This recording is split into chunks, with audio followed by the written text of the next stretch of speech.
Can the Gunners move one step closer to the Premier League title? Arsenal in action against Bournemouth. Tolu, they've had a wretched domestic pair of results and they weren't that great in Europe, albeit with a win over Sporting in midweek. So are they feeling the pressure or are they going to be back on all cylinders come the weekend?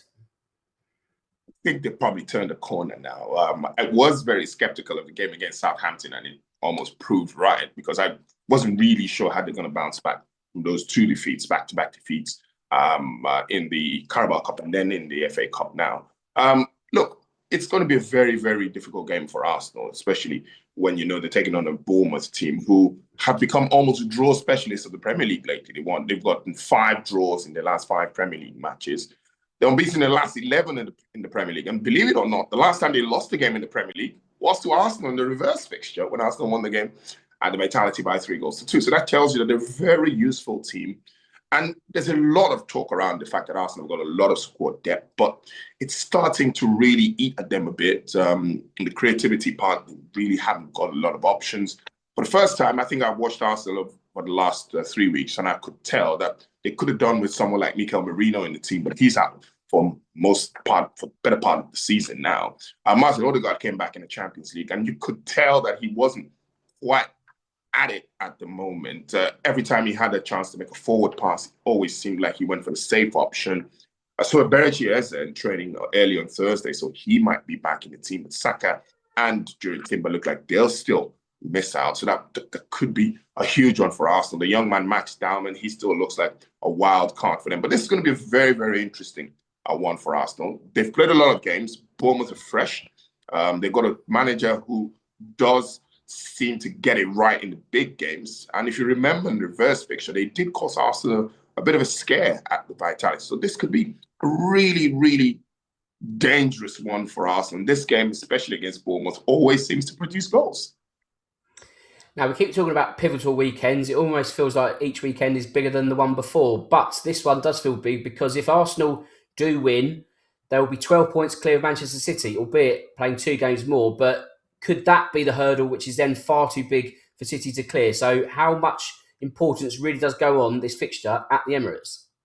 That's the big fear, I think, for Arsenal. I think there's a lot riding on this particular game because next week they go to Manchester City, which they will need all the points cushion they can get, especially after City laid that psychological blow on them in the Carabao Cup final. I think ordinarily, in face value, this looks like a straightforward win for Arsenal. But I think every time there's something extra is riding on the game, the fact that Arsenal haven't won a trophy in a while, it seems to always crank up the pressure on them. And it almost makes them almost not play as expansive as you expect. They haven't played expansive football. I don't think they've played expansive football the whole of 2026 yet. And it's almost like there's a nervousness about the team now.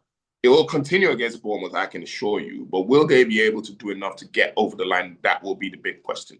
I think the quality in the team, especially in the creative areas, is going to be the key. Whether or not Eze starts, because I saw him train with the team this week after the Champions League, that's going to be key because what I've seen of Martin Odegaard, he gives them control in midfield, but he's not giving them the kind of penetration and goal threat that Eze brings to the team, especially when he's been playing the last few weeks. The pressure is a really bad thing, to be honest. City go to Chelsea, which Arsenal know that's a potential for City to drop points. So if Arsenal somehow drop points in this fixture and City maybe drop points at Chelsea, it will really hurt the Arsenal fans because, to be honest, I'm really, really struggling to seeing them going to City and picking a win or even a point with the way things have gone in the last few weeks. I think it's going to be a really key game for Arsenal. You talked about how every week seems to be a very pivotal week in the Premier League. I think this is the week where Arsenal can probably lose it or win it. They absolutely have to win this one. Well, Bournemouth aren't going to make things easy. As you rightly said, Tolu, 5 draws in a row, but also 15 draws this season. They've only lost 7 games in the Premier League, which is the 4th lowest amount in the campaign, but they're 13th in the table. So that position, largely deceptive because they are playing good, but not getting over the line when it really matters. So how much of a handful can this Bournemouth team be? Oh, a big handful, I can tell you. Julia Krupi, Evan Nielsen up top. There's the young man Adam Scott in midfield who's got an England call-up earlier in the year, which shows you just the amount of quality they've got in that team. Arsenal have got to be very, very wary of them. I think the only soccer that Arsenal have got is the fact that they play the game at the Emirates. If this game was at the Vitality, it'd be a lot tougher for Arsenal. So I think the fact that it's a home game for Arsenal probably gives them a slight edge. And the fact that Bournemouth don't particularly close games out, like you said, highest number of draws in the Premier League this season, 5 draws in a row. You almost are certain that they will give Arsenal a game. Can they win the game is another thing. I don't think they can.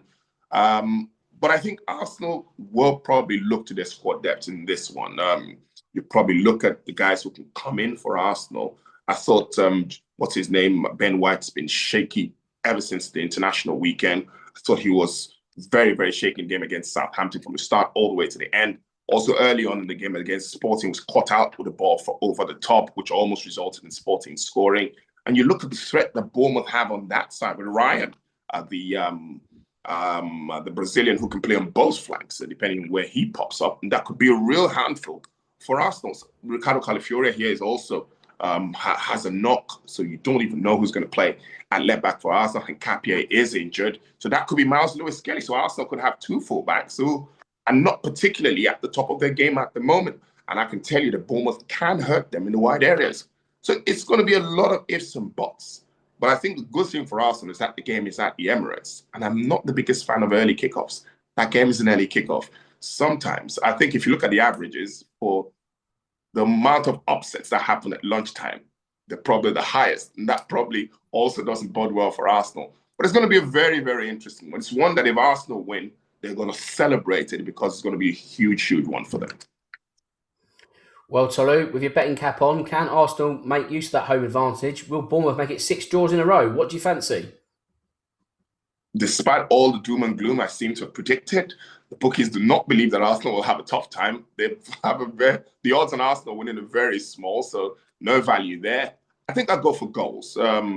Yes, there's been talk about Arsenal's solid defense, but they've been shipping goals lately. So I think Bournemouth may score at the Emirates. So I probably would go both teams to score. And then if Arsenal win, you're obviously going to go Arsenal to win and over 2.5 goals. But I think Arsenal will do enough to win this one. I think it's going to be nervy. It's not going to be straightforward, but I think they'll get the points here. Well, it sounds like Arsenal are going to move a step closer to that elusive Premier League title. Thanks as always, Tolu. I'll speak to you next time. Thank you very much, Dan.